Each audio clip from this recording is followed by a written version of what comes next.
Welcome to Idogram academy planting the innovative minds.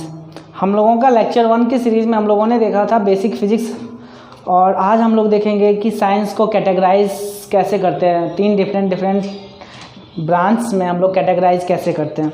हम लोग last one हम लोग बात किए हुए थे पिछले लेक्चर के सीरीज़ में कि साइंस को कैटेगराइज करेंगे।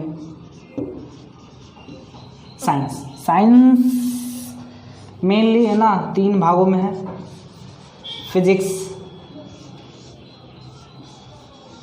Chemistry and biology.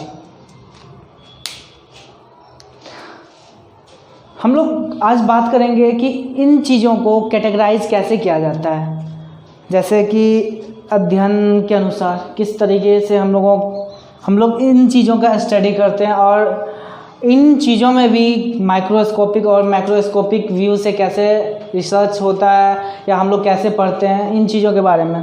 तो हम लोग जो कभी पढ़ते हैं या रिसर्च होता है वो 2 टॉपिक्स के अकॉर्डिंग होता है।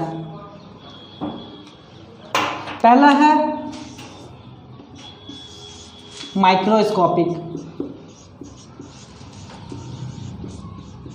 माइक्रोस्कोपिक और सेकेंड वन है मैक्रोस्कोपिक।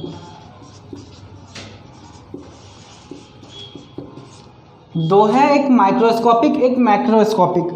तो इन चीज़ों का जो इंग्लिश मीनिंग से ही पता चल रहा है कि माइक्रोस्कोपिक और मैक्रोस्कोपिक में अंतर क्या है। हम लोग पढ़ चुके हैं और हम लोग देखे भी होंगे कि 9th-10th की क्लास में हम लोग जो एक्सपेरिमेंट का क्लास होता था तो उन चीज़ों में माइक्रोस्कोप को हम लोगों ने देखा है, और उन माइक्रोस्कोप से किन किन चीज़ों को हम लोग अध्ययन करते हैं उन चीज़ों के बारे में भी हम लोग जान चुके हैं। तो हम लोग यहाँ पे ज़्यादा डीप में ही नहीं जाते हुए हम लोग ये बात करेंगे कि ये चीज़ होता क्या और साइंस में इन 2 चीज़ों का जरूरत क्यों होता है। चलो मैं एक उदाहरण लेता हूँ। फिजिक्स, पहले मैं फिजिक्स का बात करूँगा, फिर केमिस्ट्री का बात करूँगा, फिर बायोलॉजी का बात करूँगा। एक एग्जाम्पल दे के मैं बात करूँगा। तो देखो आप जो फिजिक्स है, फिजिक्स में बहुत सारी चीज़ें पढ़नी होती है, जैसे कि कार कैसे चल रहा है, और दूसरा एग्जाम्पल होता है हम लोगों को इलेक्ट्रॉन। जो एटम होता है हम लोगों का, ये एटम का सिंबल है, और इस पे इलेक्ट्रॉन जो रिवॉल्व करता है क्लॉकवाइज या एंटी क्लॉकवाइज या स्पिन करता है, इन चीज़ों के बारे में हम लोग बात करेंगे। तो देखो हम लोग है ना इलेक्ट्रॉन को अपने जो है ना खुली आंखों से नहीं देख सकते हैं, तो उनके लिए ना हम लोगों को माइक्रोस्कोप की ज़रूरत होती है।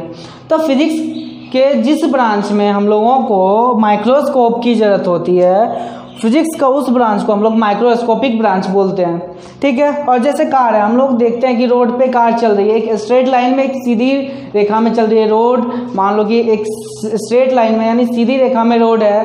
उन चीज़ों के बारे में हम लोग जो पढ़ते हैं, जिनको हम लोग अपनी आँखों से देख सकते हैं, उन चीज़ों को हम लोग है ना मैक्रोस्कोपिक में रखते हैं। यानी ये मैक्रोस्कोपिक और ये माइक्रोस्कोपिक। हाँ, माइक्रोस्कोपिक, ठीक है। इसी तरह हम लोग है ना केमिस्ट्री में भी देखते हैं। केमिस्ट्री में बहुत सारे एग्जाम्पल्स हैं। बहुत सारे एग्जाम्पल में जैसे एक एग्जाम्पल है, आप केमिकल रिएक्शन करवाते हो, रिएक्शन होता है केमिकल, और ये हम लोगों को दिखता नहीं है, अपनी खुली आंखों से देख नहीं सकते हैं।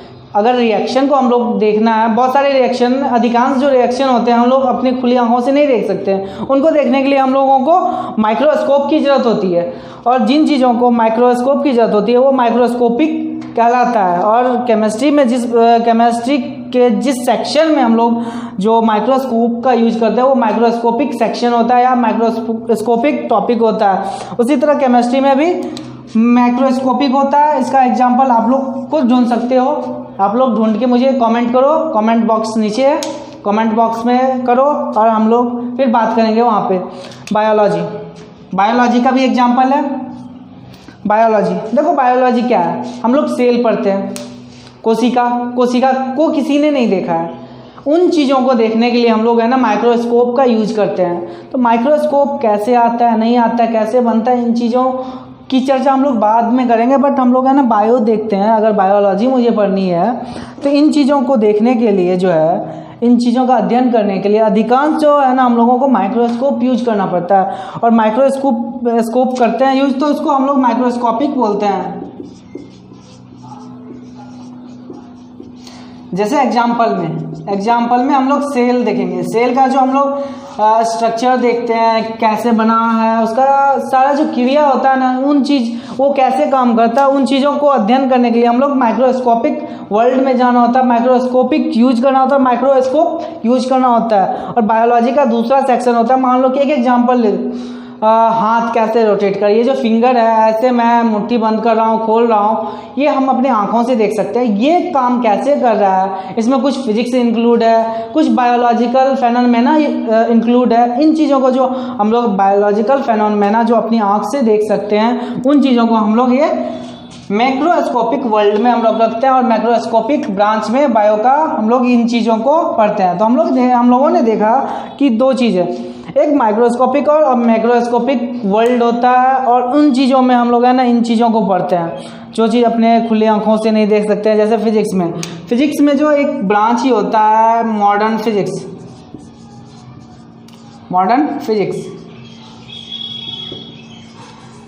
चलो, हम लोगों का फर्स्ट लेक्चर था, उसमें हम लोग दो चीज़ पे बात कर चुके थे। पहला था, दो चीज़ों पे हम लोगों ने बात किया हुआ था। हम लोग देखते हैं कौन कौन चीज़ों पे बात किया हुआ था।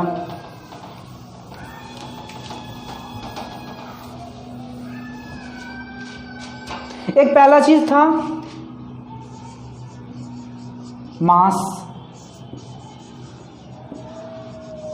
Charge, spin. ये तीन चीज़ था, ठीक।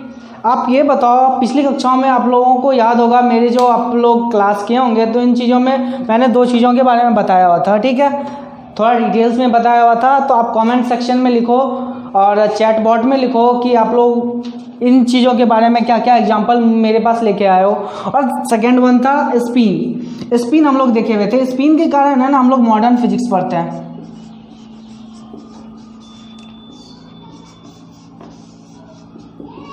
इसका एक बेसिक उदाहरण लेते हैं हम लोग। मॉडर्न फिजिक्स का मतलब होता है, जैसे आप लोगों ने देखा होगा ग्रेनेड वगैरह, बम वगैरह आप लोग जानते होंगे। इन चीज़ों से है ना, बम वगैरह के जो शब्द से आप लोग फैमिलियर होंगे। जो हम लोगों का जो है ना साइंटिफिक एरिया होता है मॉडर्न फिजिक्स का, उसमें है ना बहुत सारे केमिकल रिएक्शन होते हैं, जो केमिस्ट्री और फिजिक्स का जो कॉम्बिनेशन होता है, इसमें रिएक्शन वगैरह करवाते हैं, रिएक्टर कैसे बनता है, इन सब चीज़ों के बारे में देखते हैं। इसका एक जनरल सा एग्जांपल देते हैं। एग्जांपल जैसे एटम बम, हाइड्रोजन बम,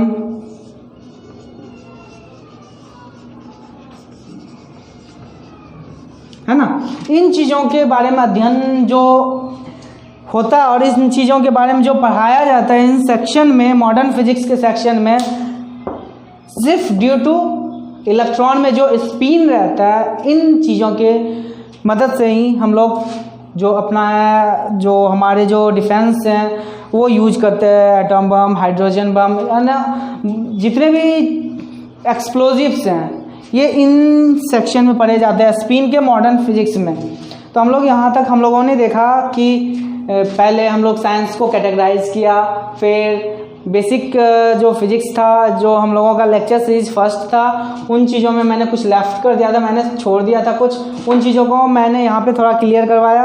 और हम लोग आगे देखते हैं कि हम लोगों का जो सिलेबस है क्या, पॉलिटेक्निक, पैरामेडिकल और ITI, BSc नर्सिंग वगैरह के लिए हम लोगों का जो सिलेबस है वो क्या है, हम लोग देखेंगे आज।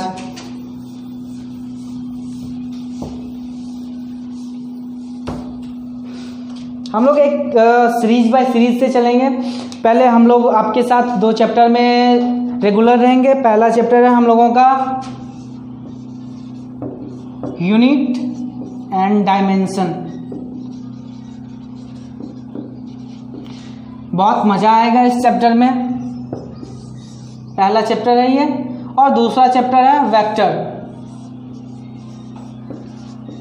वेक्टर।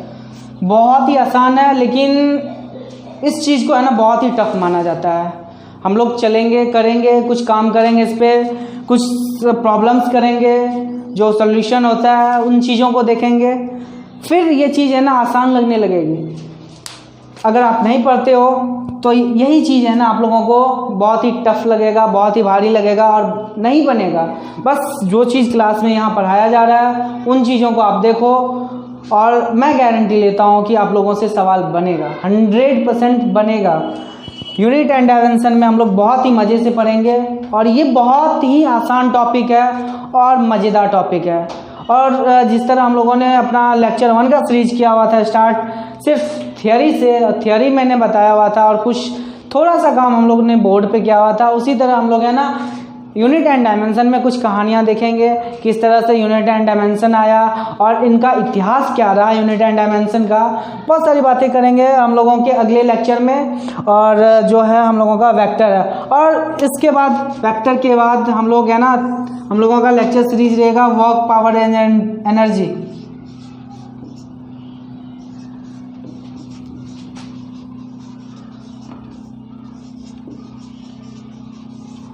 एनर्जी और हम लोग एक और चैप्टर में साथ रहेंगे और उस चैप्टर का नाम है रोटेशन। Rotation dynamics. हम लोग यहाँ पे डायनामिक्स क्यों लगाए और दो एक स्टैटिक होता है,